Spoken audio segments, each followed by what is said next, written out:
Zapraszam do wysłuchania pierwszego w nowym roku akademickim wykładu pod tytułem Kreatywność w dobie sztucznej inteligencji, który wygłosi pan Edwin Bendyk, prezes zarządu Fundacji imienia Stefana Batorego, zawodowo dziennikarz, publicysta i pisarz. Szanowni Państwo, pan Edwin Bendyk.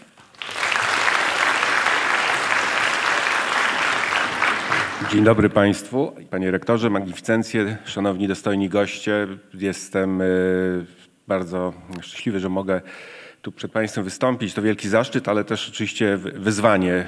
Tak znakomita publiczność.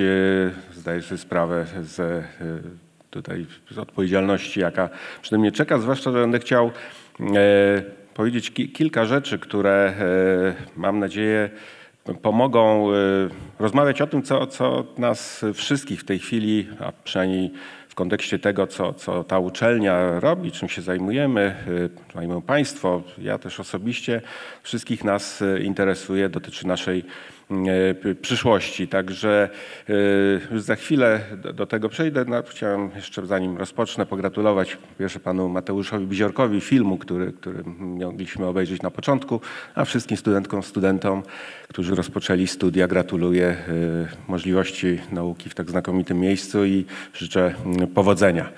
A teraz do roboty.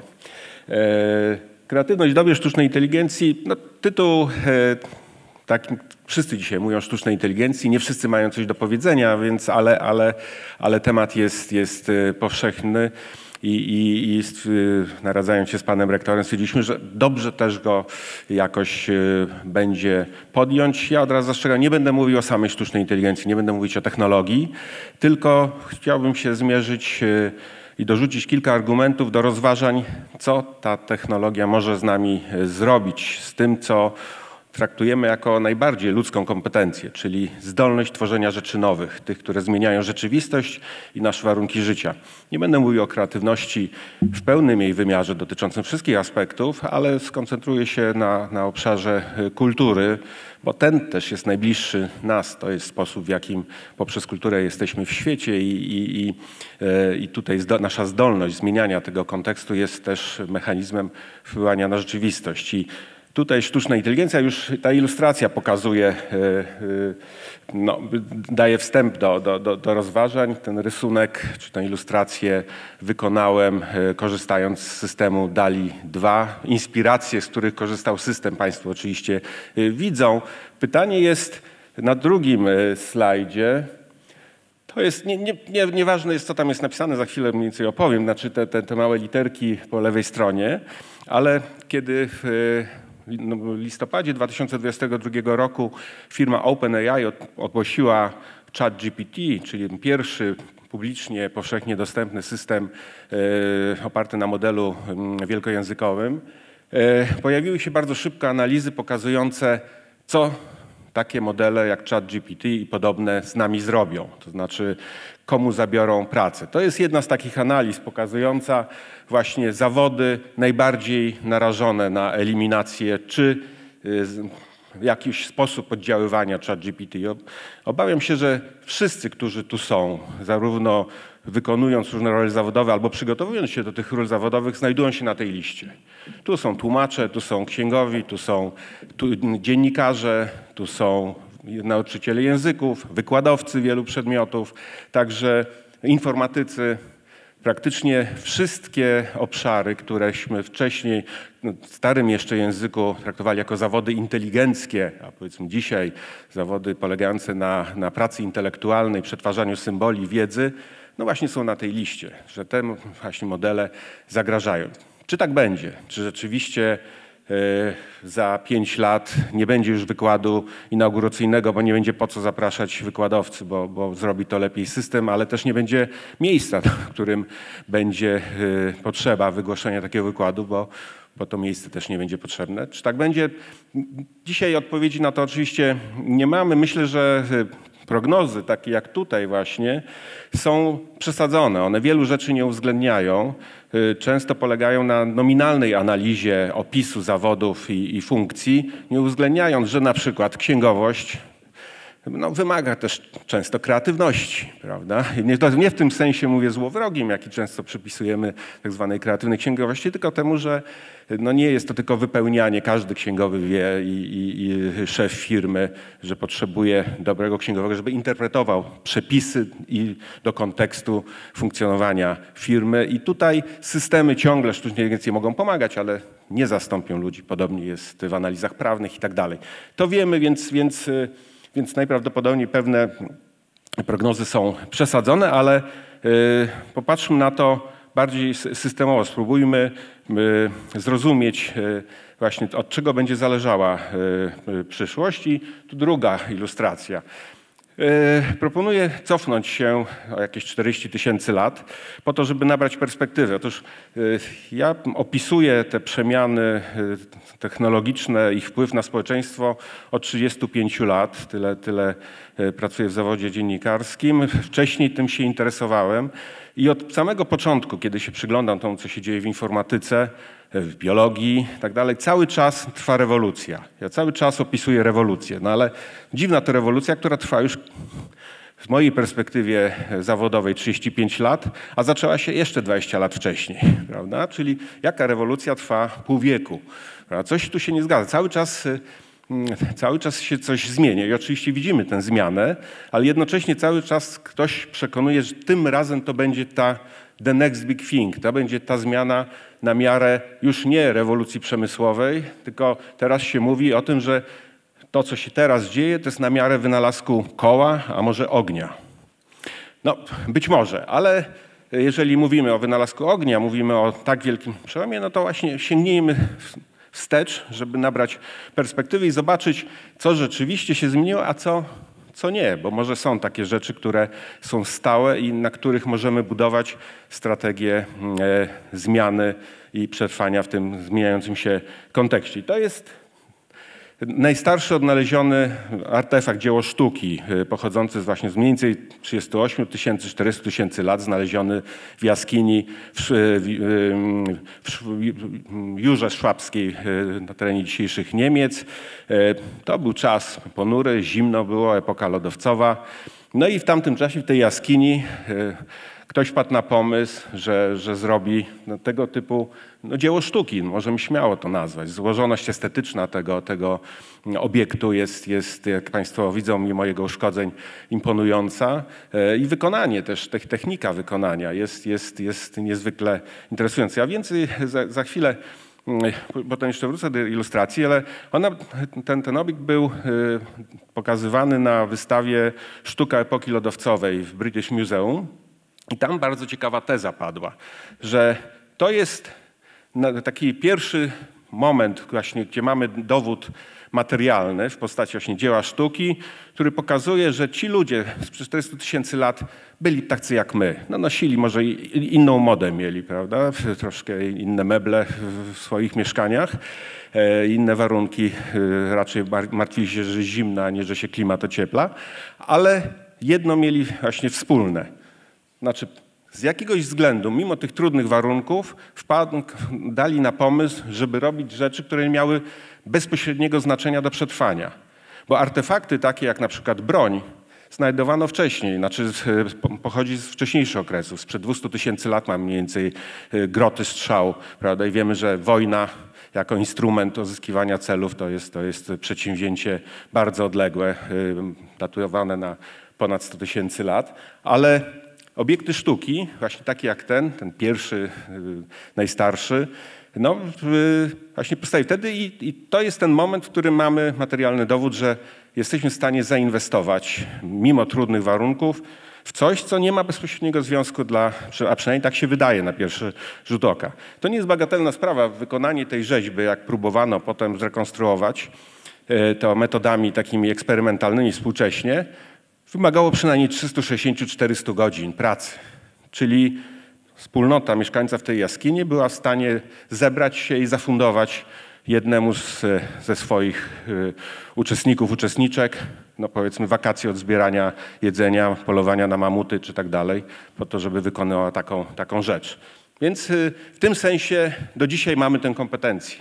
Do dzisiaj potrafimy robić rzeczy i coraz większym stopniu, które przecież nie mają bezpośredniego znaczenia, jeśli chodzi o przetrwanie, a poświęcamy temu mnóstwo czasu. Teraz oczywiście dzisiaj mówimy o innym kontekście. Wtedy jeszcze nie można było mówić o kapitalizmie, gospodarce rynkowej. Trochę inne były warunki. Dzisiaj musimy to odnieść właśnie do kontekstu funkcjonowania współczesnego i współczesnych systemów gospodarczych, więc przenieśmy się dalej. I kilka ilustracji budujących kontekst.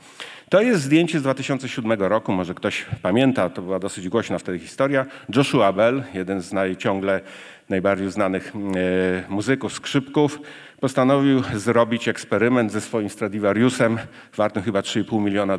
Stanął na stacji metra i zaczął grać. Zebrał $30. Normalnie jak występuje w salach koncertowych, ale on zebrał już 15 milionów, prawda, dolarów. Ale tu, kiedy zagrał, tak jak grał to co zawsze, tak samo jeśli chodzi o jakość, no i dostał $30. Niezbyt to obiecujące, ale pójdźmy dalej. Inna ilustracja to są, jak widzicie Państwo, masowo wykonane kopie Van Gogha, prawda? Takim miejscem, gdzie to się robi ciągle, powstało ono w 1989 roku, to jest Dafen w Chinach. Dzisiaj jest to mniej więcej 60% ilościowo produkcji obrazów olejnych pochodzi z Dafen. Dafen to jest w tej chwili tutaj statystyka. Właśnie 1100 galerii, w których się sprzedaje te obrazy, 8000 malarzy i w 2023 roku mniej więcej $700 milionów zarobiono na tych obrazach. Pokazuję to jeszcze za chwilę kolejne ilustracje, ale żeby się zastanowić, jak to jest właśnie, że Joshua Bell stający na stacji metra zarabia $30, kiedy wystąpi w sali koncertowej, zmienia się zupełnie jego kontekst. Jak to się dzieje, że no właśnie ciągle, mimo że już mamy sztuczną inteligencję, która może nam malować dowolnej ilości, przecież dowolne obrazy, jesteśmy gotowi na taki rodzaj perwersji, no bo te obrazy są kupowane przez klasę średnią na całym świecie do wieszania w domach, jako pozór, no właśnie, kopii oryginału, ale która jest bliższa oryginałowi niż co? No nie wiadomo, ale wiemy, znamy przecież takie domy, w których wiszą te obrazy z Dafen lub podobnej proweniencji, za które ileś jesteśmy w stanie płacić, mają jakąś dla nas wartość. No i tutaj z kolei inny biegun tego marginesu, bo pewno za te obrazy z Dafen płacimy niewiele, to po jakieś grosze, a tutaj ile płacimy za oryginały. Tabela dochodów na aukcjach, znaczy skumulowanych wpływów ze sprzedaży obrazów poszczególnych artystów. No Picasso $600 milionów, prawda? Tyle już w obrocie jego dzieła i tak dalej. Prawda? Imponujące liczby. Znowu pytanie właśnie, dlaczego za Picasso oryginalnego płacimy tyle, za obraz Dafen płacimy tyle. Wszystko zależy i od czego właśnie zależy. A tu troszkę przeniosę się do innej sfery.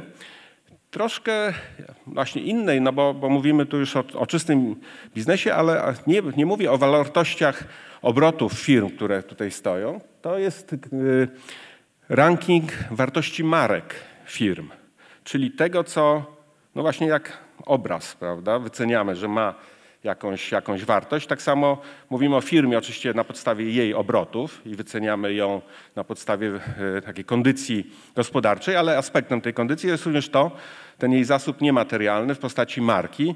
No i tu widzimy, pierwszy jest Apple, potem jest cała kolekcja. No i tu znowu jest pytanie, dlaczego właśnie Apple jest Applem i zajmuje takie miejsce? Jeszcze takim ciekawym elementem jest to, że w tym obszarze na przykład bardzo wysoko mamy Louis Vuitton, prawda? Koncern LVMH zarządzany przez Bernard Arnault i rodzinę. To jest druga co do wielkości firma europejska, warto zaznaczyć. Ona się zajmuje produkcją torebek, szampana, dóbr luksusowych, które wyróżniają się tym, że nie podlegają produkcji masowej. Wartość tej firmy to jest w tej chwili grubo ponad $300 miliardów, a Bernard Arnault jest 5. pod względem zamożności człowiekiem na świecie. Jesteśmy gotowi znowu przeznaczać olbrzymie środki na obiekty, które nie są bezpośrednio tutaj może sztuką, ale są obiektami luksusu, które bardzo istotny komponent właśnie estetyki mają, który nie jest związany z ich użytecznością, ale jednocześnie jednak, no jak widzimy, jest niezwykle wielką siłą napędową, zasilającą nam wyobraźnię, przekładającą się na gotowość tego, ile jesteśmy w stanie przeznaczyć na to zasobów. I teraz, żeby już przejść do takiej makrosyntezy, zobaczyć, co za tym stoi i o czym mówimy, kiedy zastanawiamy się, co ta sztuczna inteligencja z nami zrobi, no to popatrzmy na obraz całego obszaru, który tą grą między dziełem, jego wartością jest opisany w kategoriach ekonomicznych. W Stanach Zjednoczonych prowadzi się taką statystykę, w Europie ja nie znalazłem. To jest sektor, który oni nazywają copyright industries, czyli sektor gospodarki, który wartość jest wynikiem ochrony praw autorskich, byśmy powiedzieli, naszym systemem. No copyright nie jest dokładnie tym samym, ale to oczywiście nie jest tylko kultura. To nie są tylko filmy, książki, inne dzieła. To jest również oprogramowanie komputerowe, to są gry komputerowe i tak dalej. No właśnie dokładnie to wszystko, co możemy chronić za pomocą prawa autorskiego i na mocy tej ochrony oczekiwać zwrotów z rynku. Więc ten sektor w Stanach Zjednoczonych w 2021 roku, to jest ostatnia dostępna statystyka, w tym roku będzie aktualizacja, więc będziemy mieli dane za 2023, ale wygenerował prawie $3 biliony. To jest prawie 13% amerykańskiego PKB, czyli to jest największy w ogóle sektor amerykańskiej gospodarki. Ja te statystyki oglądam od 20 lat mniej więcej, od kiedy są robione. I to, co jest charakterystyczne, że to jest sektor o największej dynamice wzrostu. Jeżeli on mniej więcej dwukrotnie wyprzedza, znaczy ma dynamikę wzrostu dwukrotnie większą niż średnia dla gospodarki. I podobnie jest z płacami w tym sektorze. Znaczy płace pracowników tego sektora są mniej więcej od 1,5 do 2 razy średnio większe od średnich płac w gospodarce amerykańskiej. Stąd, jeżeli Państwo pamiętają ubiegły rok, to w maju wybuchł strajk scenarzystów w Stanach Zjednoczonych, który trwał 4 miesiące. No właśnie, on był rozpięty między tymi liczbami, tymi 3 bilionami, tym, od czego zacząłem, tego drugiej ilustracji, tej tabeli i pytania, te pieniądze nie znikną z rynku, jakie podzielimy? Między kogo będziemy dzielić? Czy między właśnie scenarzystów tworzących, czy między scenarzystów ChatGPT i producentów produkcji filmowych. I walka trwała 4 miesiące, potem jeszcze dołączyli aktorzy, którzy jeszcze dłużej, bo też się poczuli nagle zagrożeni, bo nagle się okazało, że również ich model biznesowy, nazwijmy to tak, czyli unikatowość wynikająca z niepowtarzalności jednostki i gry też może być zagrożona ze względu na tę technologię. Prawda? I rozstrzygnięcia nie były zadowalające dla sektora. Po prostu nagle się przekonali scenarzyści, którzy są najbardziej uzwiązkowioną grupą zawodową w Stanach Zjednoczonych, że tracą argumenty w tej grze, że po prostu przestają mieć już po prostu argumenty do negocjacji. Coś istotnego się stało.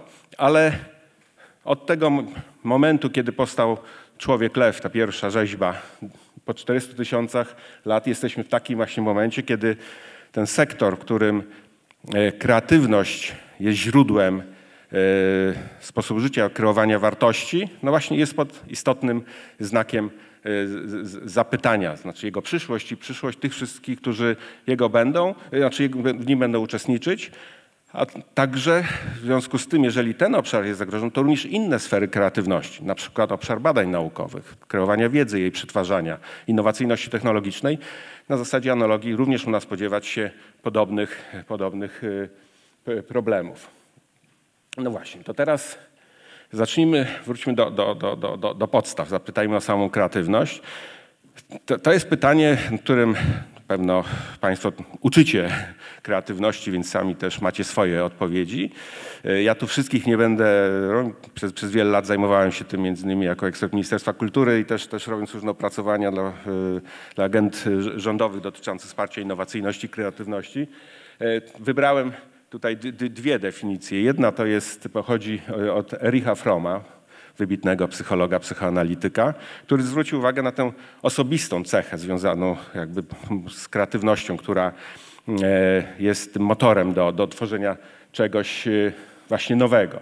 Prawda, że kreatywność, po angielsku po prostu takie miałem źródło, nie chciałem tłumaczyć, no ale właśnie on uchwyta istotę tego jakby motywacyjną.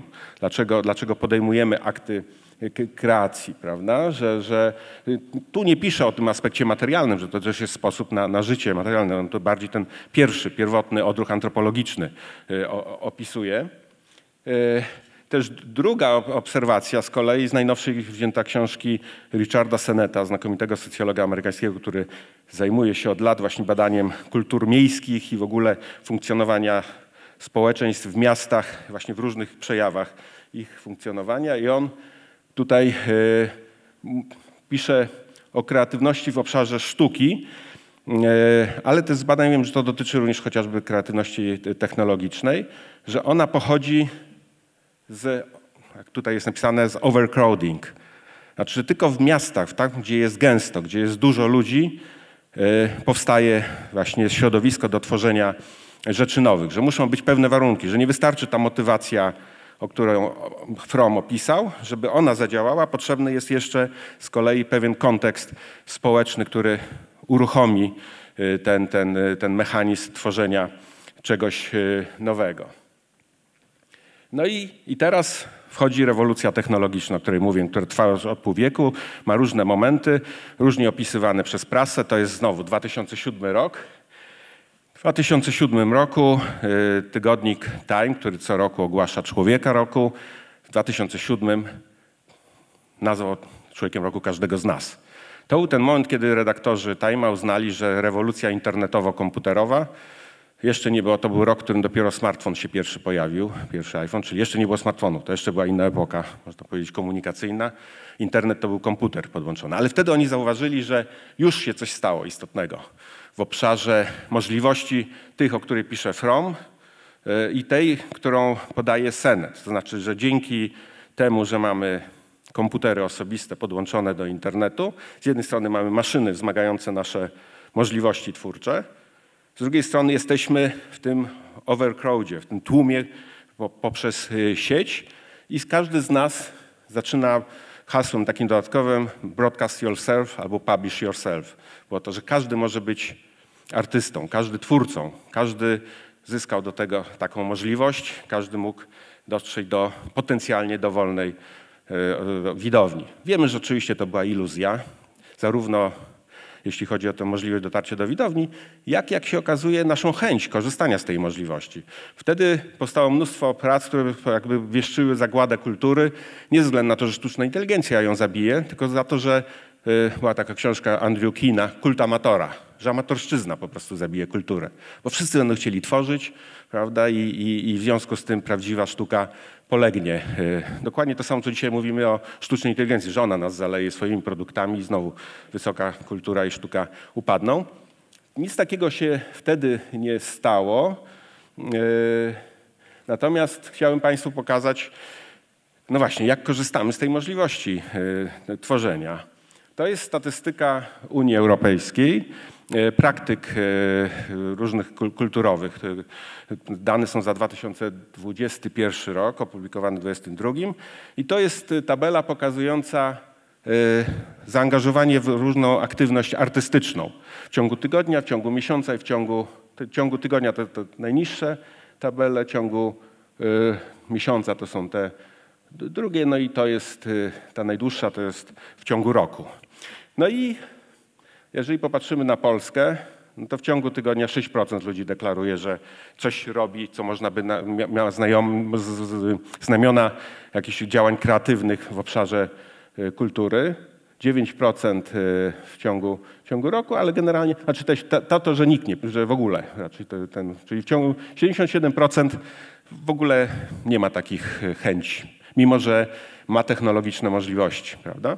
Zupełnie inaczej jest, to jest ciekawe, kraje skandynawskie, Finlandia, Dania, Austria tutaj dochodzi bardzo. Ale nie chodzi mi o to, że się porównać, żeby mówić, że my w Polsce jesteśmy jacyś tutaj, bo jesteśmy w dobrym towarzystwie. Francuzi nie są jakoś istotnie lepsi, więc nie jest najgorzej. Ale to pokazuje, że sama możliwość technologiczna nie wystarcza, prawda? Że coś potrzebnego jest, potrzeba czegoś więcej do tego, żeby z niej skorzystać. I tu już będę powoli przechodził do konkluzji. Otóż wracając do tego obrazu z początku. No właśnie, co potrzeba, z czego wynika to, że no właśnie, co było potrzebne, żeby powstał ten artefakt, to dzieło sztuki. Znaczy, co spowodowało, że ta wspólnota, znaczy tak, no była osoba twórcza, która była gotowa to zrobić, miała ten potencjał, prawda? Gdzieś skądś tego się nie dowiemy nigdy. Istotne jest to, że tam musiała być całkiem zaawansowana kultura techniczna, znaczy potrzebne były narzędzia. Znaczy tego się nie dało zrobić gołymi rękoma, także widać było, że jest infrastruktura też potrzebna do tego, żeby takie dzieło wykonać. Surowcem była kość mamucia.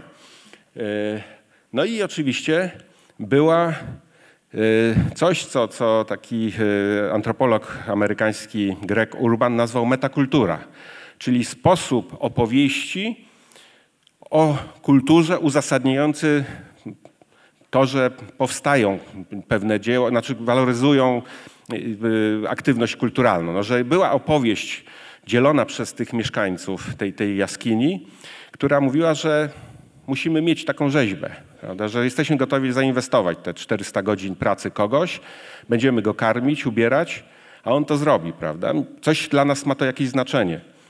Można się zastanawiać, to antropologowie się zastanawiają, ile tu jest potrzeby estetycznej, religijnej, ale w każdym razie ta wspólnota uznała, że potrzebuje tego dzieła, żeby trwać, żeby funkcjonować, żeby sobie dać radę w tych ciężkich warunkach.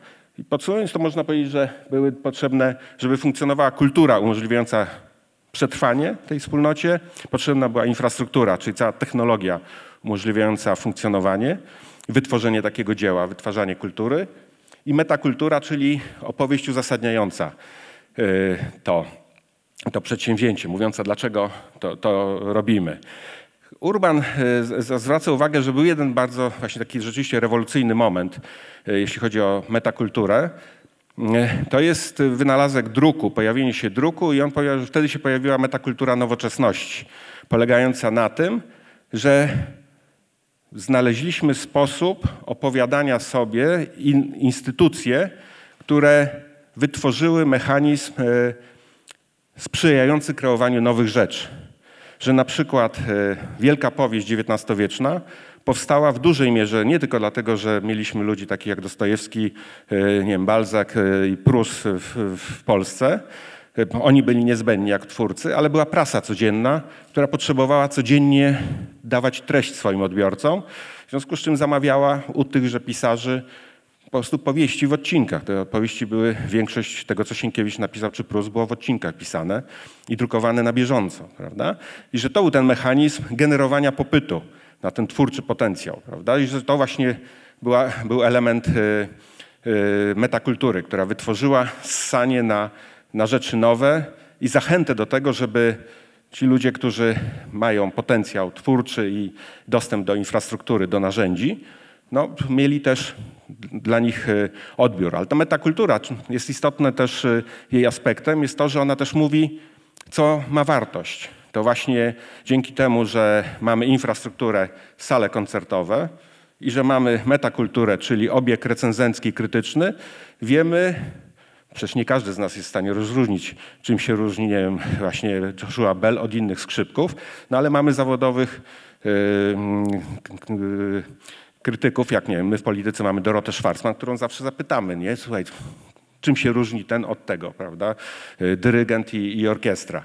No ona mówi i wtedy wiadomo, że na tego pójdziemy, zapłacimy droższy bilet, na kogoś innego mniejszy. We Francji jest około 2000 nagród literackich związanych z książką, które porządkują rynek książki, podpowiadają, co z dziesiątków tysięcy tytułów drukowanych każdego roku wybrać, bo przecież wszystkich nie przeczytamy.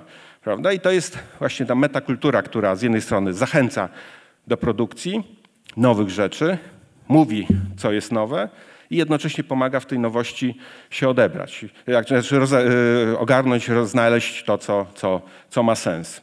No i dochodzimy do momentu, to przejdźmy dalej, bo to już ostatnie 2 slajdy i ostatnie też myśli. Do momentu, w którym coś ciekawego właśnie zaczyna się dziać, co sygnalizuje pojawienie się czata GPT i tego typu modeli i zaczyna się poważna refleksja właśnie co dalej. Nie tylko z nami jako wykonawcami różnych zawodów, tylko co z kulturą i co z człowiekiem, co z ludzkością razem. To ilustracje z pewnego eksperymentu, bardzo, bardzo ciekawego, który właśnie w tej chwili trwa. Po lewej stronie to jest opakowanie gry Frostpunk 2, która weszła na gry, dzieło firmy 11bits, która lansuje taką koncepcję meaningful games, czyli ich twórcy tam zatrudnieni, czy tworzący tę firmę, mają przekonanie, że gry to jest dzisiaj taka forma ekspresji kulturowej jak teatr, film czy inne. Czyli nie tylko ma swoją estetykę, swoją oczywiście formę wyrazu, ale w równie wartościowy sposób opowiada, nadaje sens, pomaga w budowaniu sensu, jak inne uznane formy sztuki. Niemniej, że nie jest to tylko ludyczna forma rozrywki, ale właśnie ma znaczenie. Tutaj ten eksperyment polegał na tym z kolei, że zaproszono pisarzy fantasy, science fiction do tego, żeby podjęli temat będący głównym tematem gry Frostpunk jako właśnie pisarze, żeby zmierzyć się z tą materią, żeby porównać, jak gra sobie radzi i uczestnicy gry, którzy korzystają z jej możliwości i pisarze w uznanym formie kultury, jaką jest proza, jak sobie radzą z tym, żeby wzajemnie się poinspirować, zobaczyć, co z tego wyjdzie. Ale jaki jest główny problem, co odkryli ci twórcy właśnie 11bit Studio? Że mimo faktu, że dzisiaj gry komputerowe są największym obszarem kultury, jeżeli byśmy mierzyli materialnie, ale również zainteresowaniem publiczności. Największe publiczności dzisiaj generują gry komputerowe. Największe też przychody, znaczy najbardziej popularne gry Grand Theft Auto to są już kilkanaście miliardów dolarów przychody. Prawda? Nie ma takiej produkcji filmowej, która by wygenerowała takie przychody. CD Projekt, największy polski producent gier, ma wartość na giełdzie 17 miliardów złotych. KGHM, który jest gigantyczną firmą, jest tylko 2 razy bardziej wartościowy. Prawda? Więc tu firma robiąca gry komputerowe, tu potentat przemysłowy, raptem niewielka różnica. I mimo tej potęgi wszyscy wiemy, że gry komputerowe są ciągle traktowane właśnie w obiegu kulturowym przez metakulturę, tak byśmy powiedzieli, jako coś, co nie jest meaningful. Prawda? Że to jest jednak ciągle obszar, który jest w obszarze właśnie poza mainstreamem kultury, który tworzą dzisiaj ciągle te obszary, które uznaje, mają swój obieg krytyczny, swój obieg taki, który tworzy kanon, nazwijmy to, kulturalnego człowieka, prawda? I pewny zestaw praktyk, które tworzą kanon kulturalnego człowieka. Granie w gry komputerowe ciągle do tego kanonu nie należy. Jacek Dukaj, między innymi, który jest włączony w ten proces, wybitny pisarz, stawia sobie za taki cel, misję, żeby przełamać tę barierę i się zastanawia, co zrobić, prawda? Jak zmienić, jak oddziałać na tę metakulturę. Dlaczego to jest istotne? Właśnie ta ilustracja jest taka ciekawa, że mimo właśnie tej potęgi, siły tego obszaru gier komputerowych, który powstał wraz z rewolucją cyfrową, on ciągle nie zmienił kultury właśnie w tym sensie metakultury i struktury uznania dla tego, tworzenia struktur sensu chociażby, które potem w debacie publicznej zasilają nasze opisy świata. Prawda? Właśnie dlaczego tak się stało? To jest dobre pytanie. Ono jest ważne też do właśnie później odpowiedzi na te początkowe pytanie, co sztuczna inteligencja z nami zrobi? Czy ona rzeczywiście będzie miała aż taki wpływ na ten obszar naszego życia, jakim jest kultura i też ewentualnie szerzej. Czy rzeczywiście tak będzie? I widać, że to będzie zależało właśnie od tych dwóch rzeczy. Z jednej strony od infrastruktury, ta powstaje i rozwija się i coraz bardziej powszechne i dostępne są te rozwiązania i tu nikt tego nie wątpi. No ale właśnie zobaczymy, jak będzie z tą metakulturą, czyli w którym momencie i czy kiedykolwiek dzieła takie jak ten, który ja pokazałem na pierwszym slajdzie, zrobione przez DALL-E 2, będą miały jakąkolwiek wartość. Bo to, że już powstają książki pisane przez ChatGPT, powstają obrazy, filmy nawet, tylko czy one mają jakąkolwiek wartość? Znaczy, czy jesteśmy w stanie za nich cokolwiek zapłacić, waloryzować je jakkolwiek, prawda? Na to pytanie nie ma jeszcze odpowiedzi.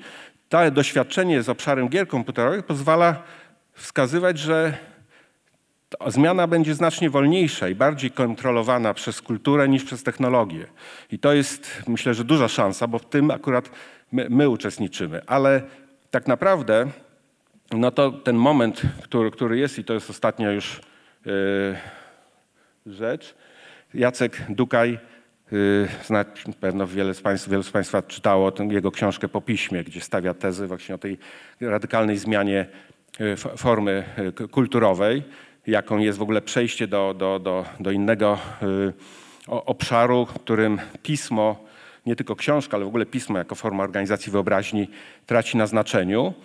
I tu mogę tylko powiedzieć, bo się z Jackiem właśnie często o to spieramy, bo ja mu zawsze mówię, że ma rację i że się myli. To znaczy ma rację i za chwilę dam już w ostatnim zdaniu ilustrację potwierdzające jego tezę, ale myli się w tym sensie, że większość kultury zawsze była niepiśmienna, tak można by powiedzieć. Kultura pisma i metakultura pisma powstała właśnie wraz z wynalazkiem ta, która kształtuje rzeczywistość w taki sposób, jak dzisiaj wraz z wynalazkiem druku. Natomiast jak widzimy, ten umysł potrzebujący kultury i sztuki, no to jest te przynajmniej 40 000 lat. No i właśnie ten element niepiśmienny, którego głównym elementem jest performance, bezpośrednie oddziaływanie poprzez osobę na rzeczywistość i wykonywanie różnych praktyk estetycznych, on nie stracił na znaczeniu. To wystarczy spojrzeć chociażby na tę ilustrację, prawda? Ostatni tour Taylor Swift, która wygenerowała $4 miliardy, prawda? Tworząc, być może jej piosenki pisała już sztuczna inteligencja, chociaż ona twierdzi, że ona ją pisze, ale to nie ma znaczenia, bo nie te piosenki są ważne. Ważny jest performance, który jest wokół tego, prawda? I tegoż tutaj to nie jest zagrożone w najbliższej perspektywie, a być może w ogóle przez rozwój technologii. Tutaj nie mam problemu. A co będzie z samą kulturą pisma? No to w dużej mierze zależy od nas i dwie tylko już właśnie ostatnie ilustracje. Jedną podesłał mi właśnie wczoraj Jacek Dukaj, bo lubimy sobie wymieniać takie właśnie rzeczy potwierdzające nasze tezy. Artykuł z The Atlantic wysłał, w którym profesor Nicholas Dames z Columbia University, który wykłada humanistykę i literaturę, skarży się, że no właśnie przyszedł do niego student, który powiedział, że nie jest w stanie przeczytać książki, a studiuje literaturę i humanistykę. Prawda? Czyli jest to teza, że wchodzi już pokolenie ludzi, którzy wybierają studia, nawet wymagające pewnych kompetencji, nie mają już tych kompetencji. Znaczy, że to jest już rzeczywiście tak namacalny dowód już świtu gatunku postpiśmiennego, którego książka jako nośnik znaczenia po prostu jest już niedostępny.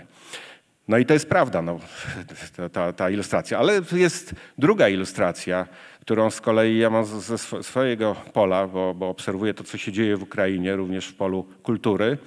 W Kijowie w zeszłym roku, w 2023 roku, w czasie wojny, otwarto 20 nowych księgarni, a czytelnictwo w czasie wojny wzrosło. inna informacja, prawda? I teraz jest pytanie, czy to nie jest tak, że są takie momenty, właśnie no tak jak te 40 000 lat temu w tej jaskini i tak jak teraz w Ukrainie, gdzie trwa straszna wojna, że właśnie potrzebujemy pewnych form kultury, pewnych rzeczy, żeby przetrwała po prostu nie to, żeby się bawić, tylko po to, żeby przetrwała wspólnota.